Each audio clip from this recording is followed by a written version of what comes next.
Kamusta mga idol? PBA update muna tayo. Jason Castro tinuruan lang ng leksyon si RJ Abarrientos. Barangay Ginebra naging hari ng sablay sa Game 1 ng Governors Cup Finals. Hindi nga umubra ang husay ni Super Rookie RJ Abarrientos sa veteran star ng TNT na si Jason Castro. Aminado si RJ na binuli siya ni Kuya Jason sa buong laro kaya hindi siya naging malaking factor sa game mga idol. 2 out of 7 lang si RJ sa kanyang field goal shooting at umiskor lang ng 5 puntos. Bokya nga si Abarrientos sa first 3 quarters mga idol na naging dahilan para mawala sa tema ang laro ng crowd favorite na Ginebra. Ikinagulat pa nga daw niya ang kakaibang bilis ni Kuya Jason Castro na hindi daw kapanipaniwala sa edad niya na 38 anyos na mga idol. Alam naman natin kung paano pinahirapan ni Abarrientos ang mga gwardya ng SMB nung kanilang semifinal matchup. Hindi niya pinaporma ng maayos si Terence Romeo at maging sina Jericho Cruz at CJ Perez ay hindi umubra sa bilis ni RJ.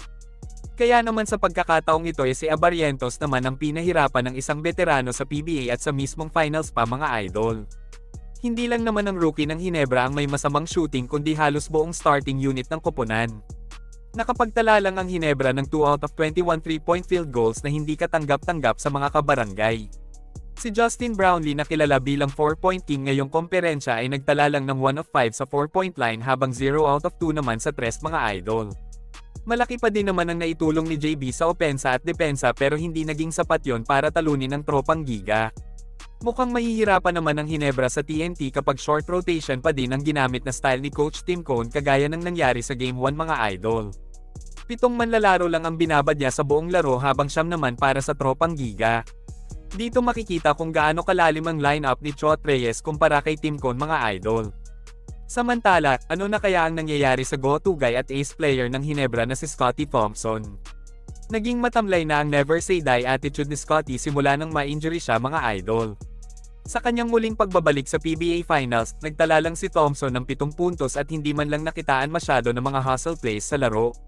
Senyales na nga ito na hindi na siya MVP caliber sa PBA hindi tulad nung nakalipas na 3 taon na halos dominante niya ang buong liga. Halos nakasandal na nga lang din siya sa scoring ng mga newcomer ng Ginebra na sina Stephen Holt at RJ Abarrientos. 31 years old pa lang si Scottie mga idol pero galawang napaglipasan na ng panahon ang laro niya sa Ginebra. Kapag nagtuloy-tuloy pa ang malamyang laro ni Scottie Thompson ngayong Governors Cup Finals hindi imposibleng malagay siya sa trading block. Isa nga sa nakitaan ng senyales na ito ay ang pagpapakita ni Jordan Heading sa mismong venue ng PBA Finals mga idol. Madaming lumalabas na balita na may plano na si Heading maglaro sa liga, lalo na at wala siyang commitment sa kahit anumang koponan. Huling naglaro si Jordan Heading sa Strong Group Athletic na lumahok sa Dubai International Basketball Championship. May mga balita na plano daw siyang kuhanin ng Converge kung saan naging coach niya si Charles Chu sa SGA mga idol. Pero mukhang palaisipan naman ito sa mga PBA fans dahil nakakagulat ang panunood niya sa Ginebra TNT Finals. Hawak ng Terra Firma ang rights kay Heading pero wala siyang kontrata na pinirmahan sa koponan. Kapag nagkagulatan na naman, maaring hatakin ng Ginebra si Jordan Heading. Alam naman natin na farm team ng Ginebra ang Terra Firma kaya makukuha nila kung ano ang gusto nilang manlalaro sa koponan. Maaring si Thompson ang maging kapalit nito kapag hindi pa din umayos ang laro niya. Hanggang dito na lang muna mga idol. Maraming salamat sa panunood.